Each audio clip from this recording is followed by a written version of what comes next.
जाते आगे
बात बन जाती है साक्षी मौका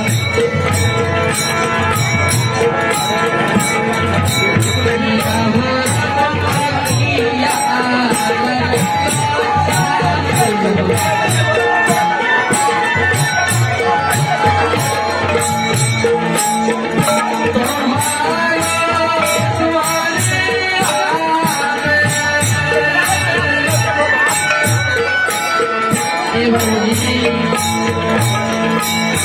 सासू माँ ये बोल देगी कि हुक्का चोकर करके अपने भाई को खिला के इतनी तकलीफ होगी।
इतना ही नहीं, अपने शासकों को कटी जली बात बोल अपने भाई की भाषा में बोल जाते भैया भैया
यदि कोई माँ ये जानती कि भाई अपनी बहन के जाने का कितनी तकलीफ होगी।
सत्यम शिवाजी इनकी तरफ से भी 11 रुपये का आशीर्वाद है और माता जी की तरफ से भी आशीर्वाद है। शरण पैसा शरण प्रणाम है और अशोक शरण माता जी की तरफ से 11 रुपये का आशीर्वाद है। चरण माता जी के चरणों में शरण प्रणाम करते हुए अपनी चर्चा को यहीं पे समाप्त करूंगा। हमसे जो भी गलतियां हुई होगी क्षमा करेंगे। एक बार फिर से अपना परिचय देता हूँ।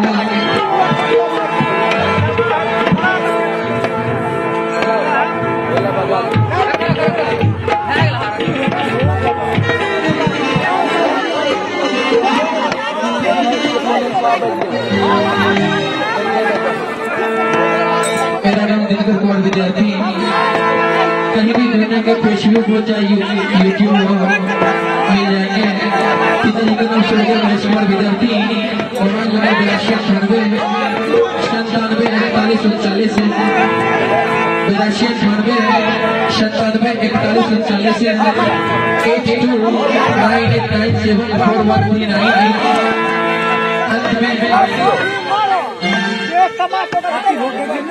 वो दंदो का की जले बोई सब जले तो ये बात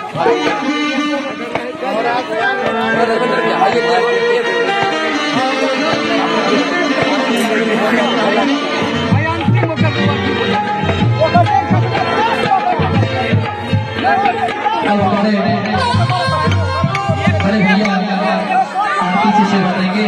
हमारी गलती को यहीं पे समाप्त करें।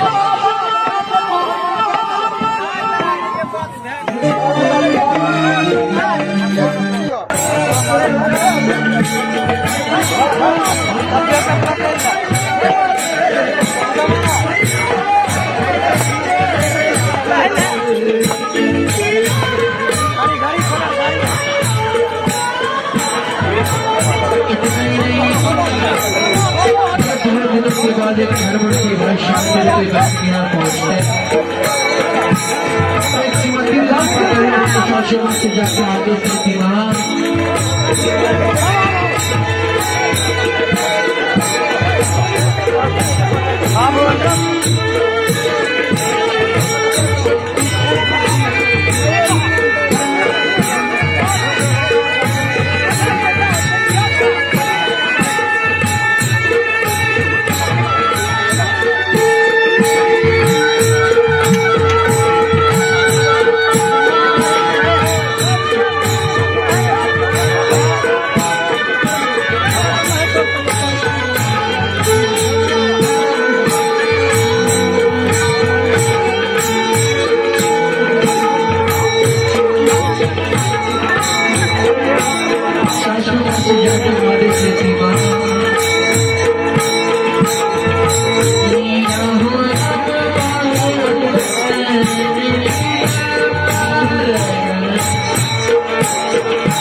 जिस तरह से भी कड़ाके की ठंड पड़ रही है, इस अवस्था में चौथेपन की अवस्था से गुजर बसर करने वाले हमारे बुजुर्ग उनको आग बहुत प्यारा लगता है। तो माँ की आत्मा अपने बेटे से ही विनती करती है, करती बेटा